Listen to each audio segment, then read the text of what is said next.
in the chat. Hello, everybody. Hello. Hey, Brian. Yeah. So you know what? The good thing about this, I love the fact that it takes place in Wisconsin, one of my favorite states. Talk about shooting not in Los Angeles, not overseas, but in the Midwest for once. It's good to see this. Well, that all side with Ken, so we'll let Ken tell you the origins of the movie. Yes, I actually live in Omro. It's kind of my second hometown. My original hometown is Milwaukee. That's where I met Tony many years ago. And I wanted to kind of do something in and around this area. Just so happens I needed another building. I own a pharmacy here, and we were expanding. I needed another building to do our long-term care pharmacy stuff in, and found a building. It was a bank, and the bank, it was a bank in little Winneconne, Wisconsin, which is our sister city.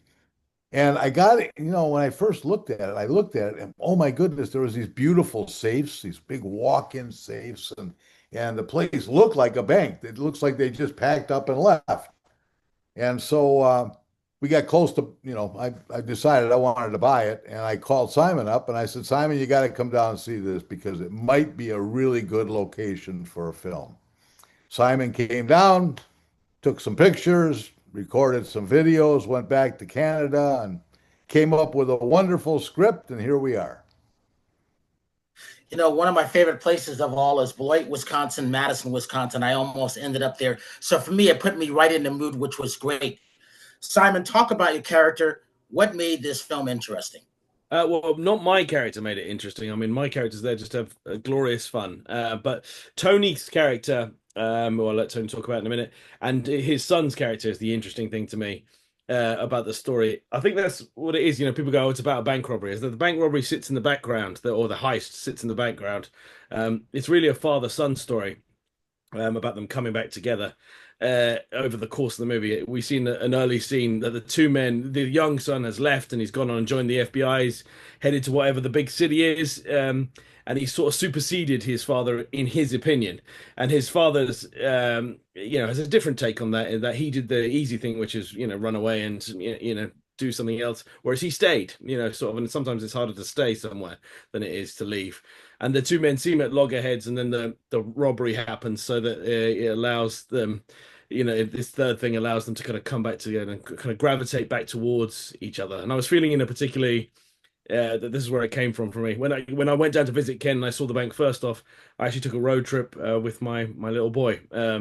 So it was feeling particularly father-sunny on the couple of days that I had a beautiful, nice time, and that was what made me put this bit of the story into it, to be honest. But it became the heart of the movie, really, sort of, and I think it resolves itself at the end, sort of without being too cliched. So yeah, for me, that's what it's about. Tony, what made this film interesting? It's character-driven, even inside of that setting. I mean, it is a heist movie.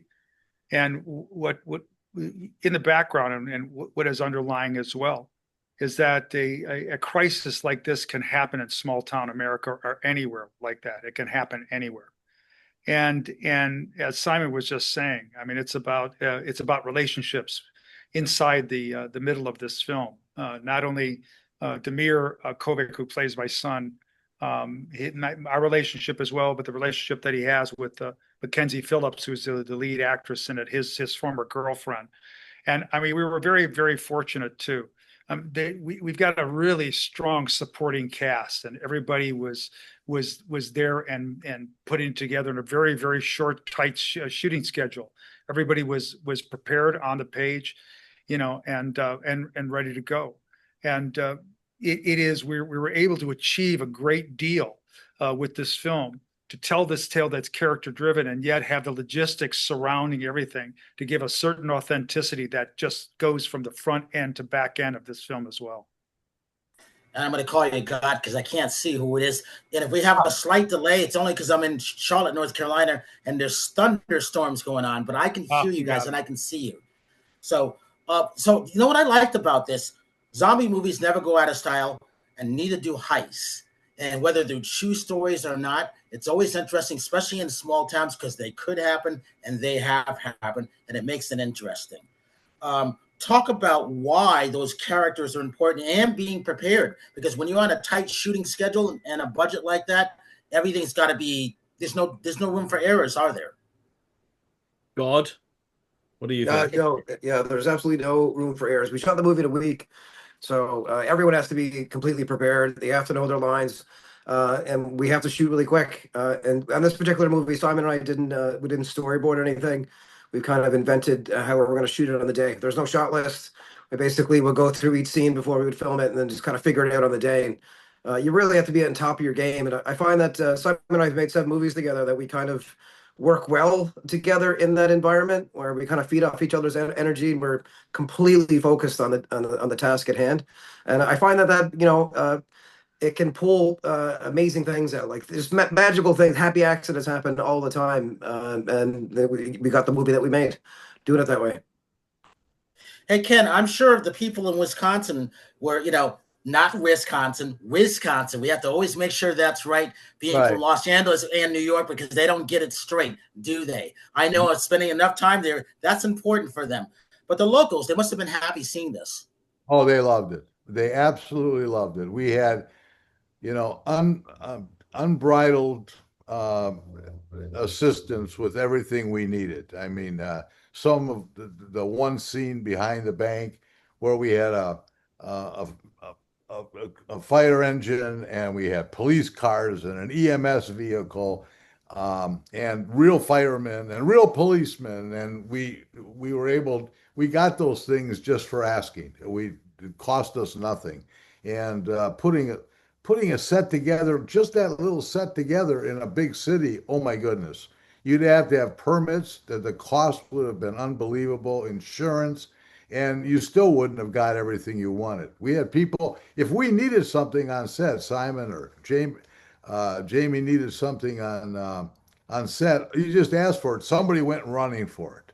I mean, it could be someone who wasn't even part of the official crew.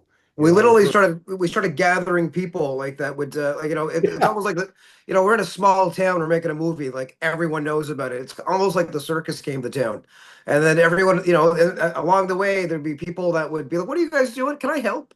And we have people like, there's one woman that worked at a daycare, she took the week off and she came in and she was a PA for the week. There's another old lady in a walker. Like this woman was must have been 80, and she's just strolling by and she's like, what are you guys doing? Well, we're making a movie. And she's like, well, I'll be in it.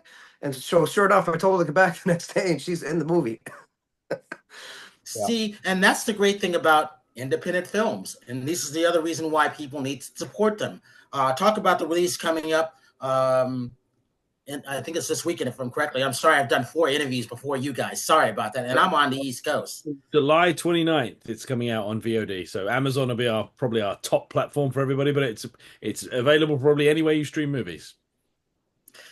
And Anthony, Tony, talk about why these films are important to have them come out like this, and to get the support for that. Why is that important? We were very fortunate with the during the course of this film, not only because we had community support, but also what was happening in the state of Wisconsin was they passed legislation now that they're giving a 30% tax cut to future films with a $5 million fund that is put together.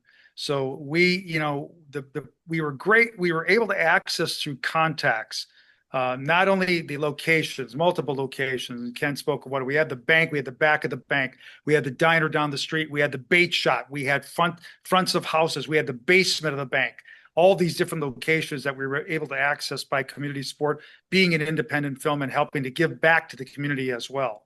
And in doing that, I think the state of Wisconsin realizes, and unfortunately, in a state like California, which is where I live in Los Angeles, they were slow to the take, and because of that, you've got artists and I'm talking actors and grips and costume people and all the way down the line that are fleeing. They fled Los Angeles. Independent films gives you a platform to start to rebuild.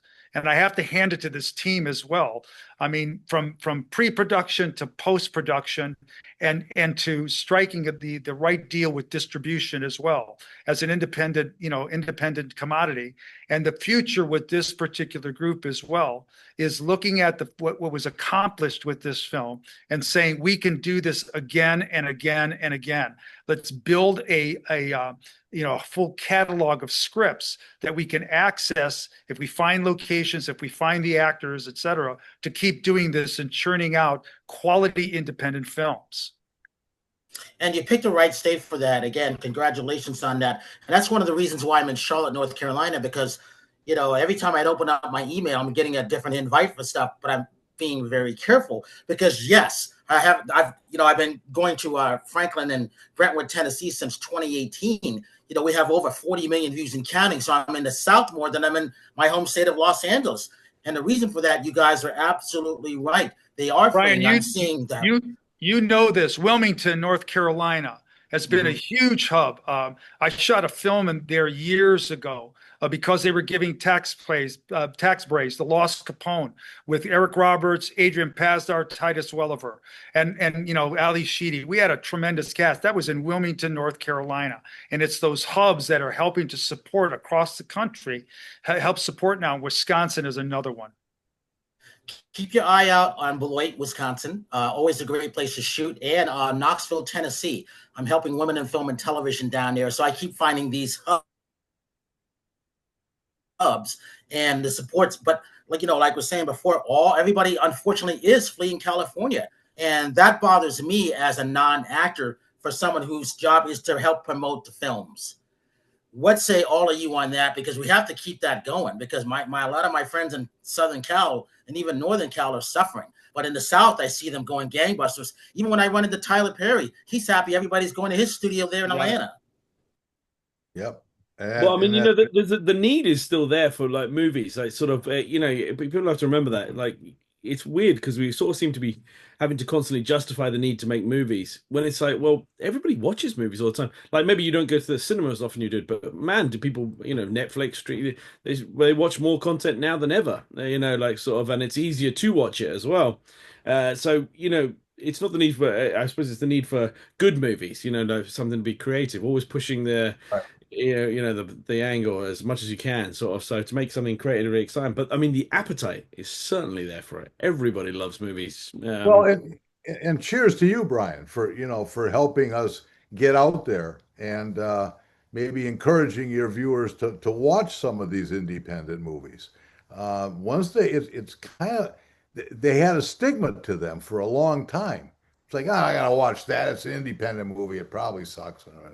And there's some good stuff out there now, and there's better stuff coming, and that's great. And we thank you for your help. I think too that there's a market that's not being fulfilled by the bigger streamers and the bigger studios, that they're so focused on existing IP and producing a certain kind of movie that's almost built by algorithms. And we're the crafts people that are trying to make handmade products that doesn't necessarily follow that algorithm or like the existing IP. I think it's really important.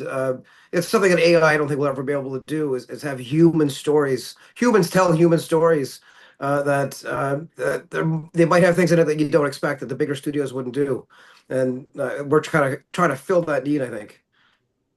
I've always said, always support the arts. I always hashtag the arts and mom and pop businesses and small and women owned, because without those indie films, it's almost like small town America was built on everything like this.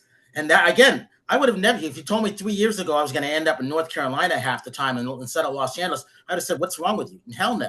Even in Franklin and Brentwood, Tennessee, I spend more time there helping out the people there because a lot of people have moved there. However, I keep saying, no matter where you are, because everybody's got a different streaming service, find those things. I don't care if you're watching YouTube Black, YouTube White, go in and find those independent films. And then I tell them, I never stop talking about these films because I may not like something, but there's always room for other people to like them. And then a lot of times they find them a year down because I dig deep when I'm at my friends' houses. Oh, you got to see this film right here, and here's why you got to see it.